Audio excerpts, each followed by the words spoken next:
Prime Minister Anthony Albanese says Australia will do whatever we can to curb H5N1 bird flu after the first mainland case was confirmed in a seabird, which means the virus has now spread to every continent. Telstra confirmed a migratory brown skua found in Western Australia's Cape Le Grand National Park had the deadly virus, authorities said on Saturday, and a giant petrel found in the same area was also suspected to be infected.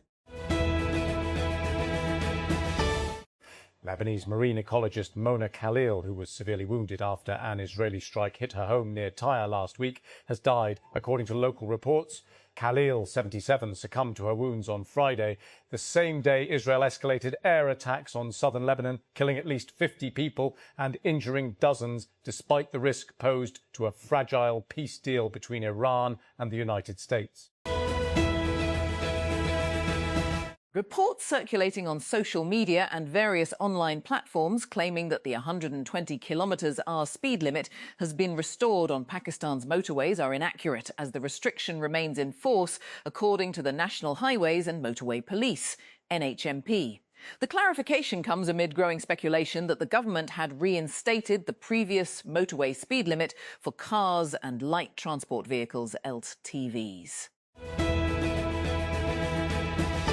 The Karachi Water and Sewerage Corporation, KWSC, has finalised a special emergency plan to ensure uninterrupted water supply and efficient drainage services during Muharram al-Haram and Ashura. The measures have been introduced on the directives of Karachi Mayor Barrister Murtaza Wahab and KWSC CEO Ahmed Ali Siddiqui, with officials ordered to remain on high alert throughout Muharram.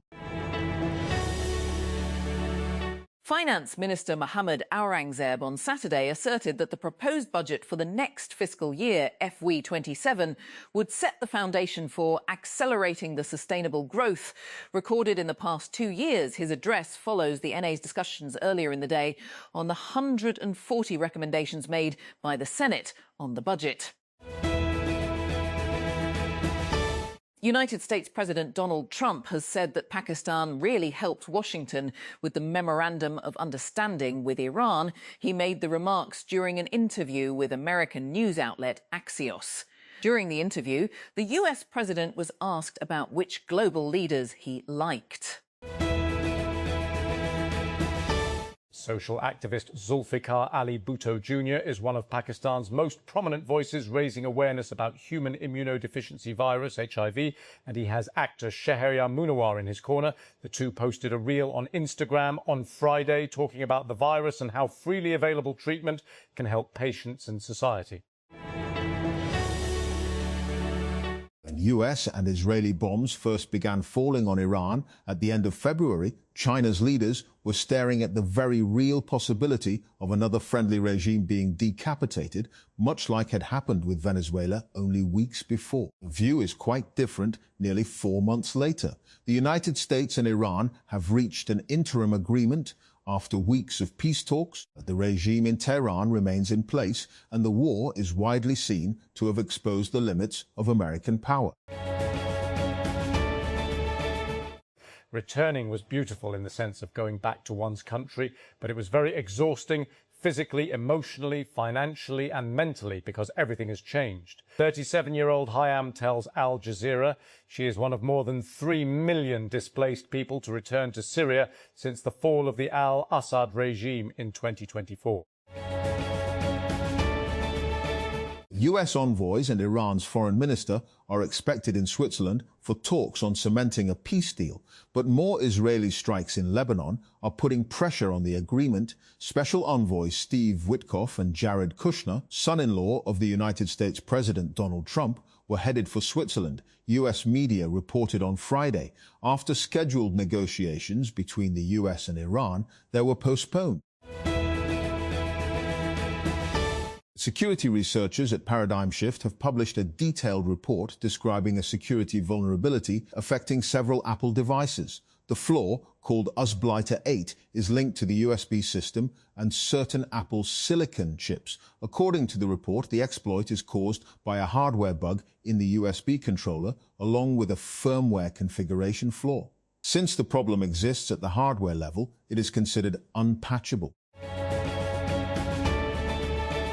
Deployment of an innovative bioartificial oxygenics tree technology has been approved as part of the Punjab government's efforts to combat smog and air pollution, marking a significant step towards improving environmental quality and public health across Punjab. Terra Spark Chief Executive Officer Dr. Sarfraz Ahmad, in a statement here on Friday, said that the environment-friendly technology developed by Terra Spark PVT Limited has received formal certification from the Punjab Environmental Protection Agency, EPE, which verified its effectiveness as a scientific alternative solution for enhancing air quality through advanced green technology. A total of 278,563 Pakistanis registered for overseas employment during the first 5 months of 2026, with labourers and drivers accounting for the majority of workers seeking jobs abroad. According to data released by the Bureau of Emigration and Overseas Employment, BN labourers topped the list with 171,206 registrations, followed by drivers with 52,652. Together, the two categories accounted for nearly 80% of all overseas employment registrations during January-May 2026. The Pakistan Goods Transport Alliance, PGTA, has announced a 15% reduction in goods transport fares nationwide following the government's recent decrease in petroleum prices. Speaking to the media in Karachi, PGTA President Malik Shehzad Awan welcomed the fuel price reduction, saying it had provided significant relief to transport operators facing rising operational costs. Apple's first foldable iPhone, widely rumoured to launch as the iPhone Ultra, has appeared in another major leak. After earlier CAD renders, dummy units and concept-based hands-on videos, a new video now offers one of the clearest looks yet at Apple's upcoming foldable flagship. The latest leak comes from YouTuber John Prosser of Front Page Tech, who shared a detailed video showcasing the alleged iPhone Ultra from multiple angles. As the sound of Israeli artillery shells echoed around their hilltop homes close to Lebanon, residents of Trump Heights struggled to hide their dismay at the deal to end the war on Iran, but were not giving up on their hero in the White House. Under the US-Iran agreement announced earlier this week to end the Middle East war, fighting is also supposed to cease between Israel and Hezbollah in Lebanon.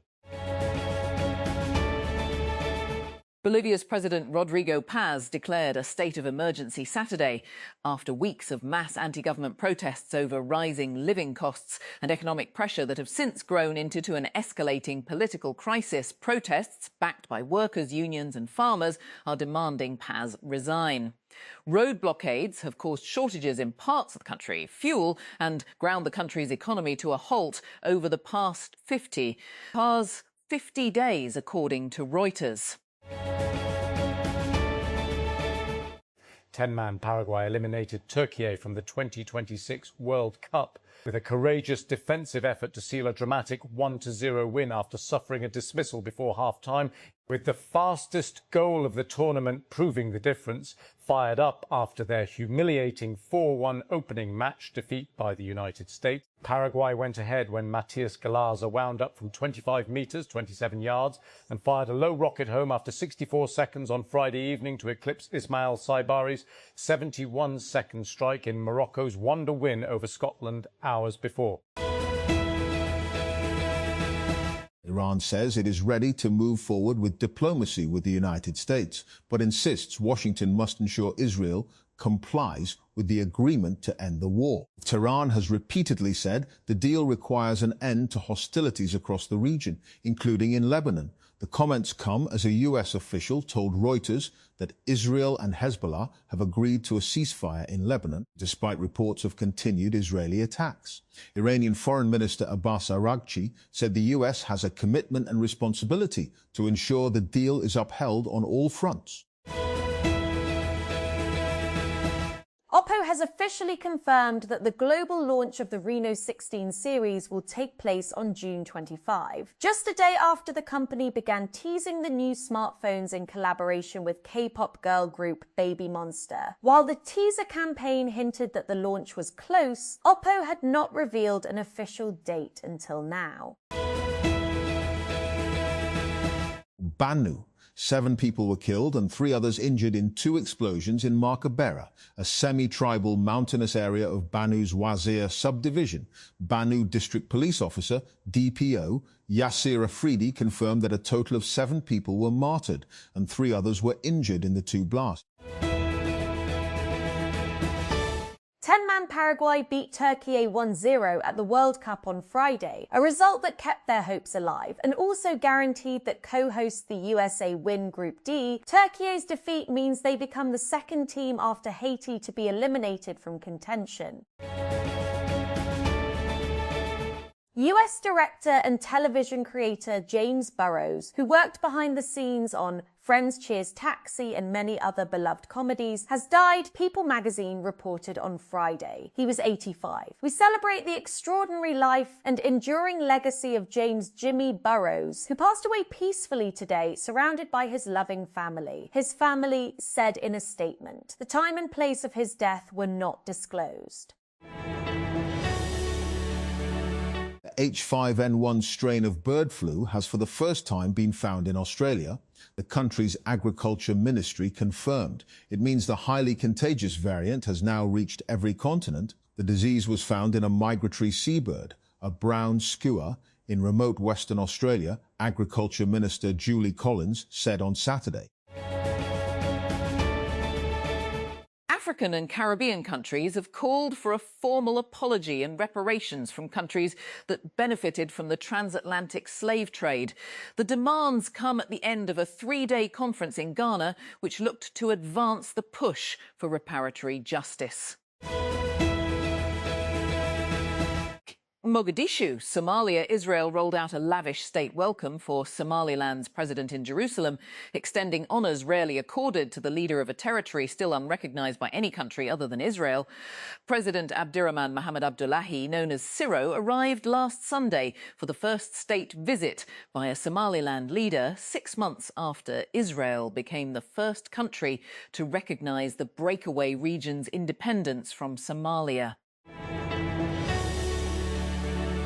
Pakistan captain Ahmad Shakil Butt has been denied a United Kingdom visa and will not travel with the national team to England for the remaining 4 matches of the FIH Pro leg, scheduled from June 23 to 27. Sources told Dawn that the visa of head coach Manzoor Ul Hassan Sr. has also yet to be issued. The Resource Group has issued a press statement in response to an article published earlier on Dawn.com. Mohammed Kaishki and Hasnan Aslam have presented their perspective on the company's legal saga over the last several years. The statement details the governance protections put in place to protect TRG and sets out the co-founders' rationale for the decisions taken during this period. The full text of the statement is reproduced verbatim below. Opposition says provincial gov not fulfilling responsibilities. 14.5 BN allocated in budget for police procurements. 3.3 BN earmarked for safe city projects in Upper and Lower South Waziristan, Orakzai, Kuram, Khyber, Momand and Bajar districts. Public sector universities grant increased to 11.8 BN. Sehat card plus budget raised to 50.4 bins. 10 BN set aside for setting up 72 Chief Minister model schools.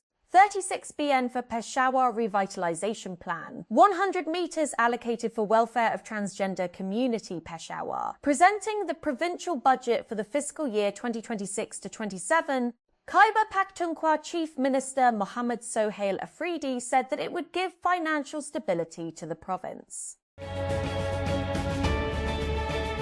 A new generation of Ukrainian mid-range drones is severely disrupting the Russian military supply lines to the southern front lines, striking bridges, trains and fuel trucks and giving Kyiv a chance to derail Moscow's plans for a summer offensive. Video and images of about 150 strikes against Russian fuel tankers. Trucks and other vehicles have been geolocated and analysed by French open-source analyst Clément Moline and the volunteer-run OSINT group GeoConfirmed, as well as CNN's OSINT team.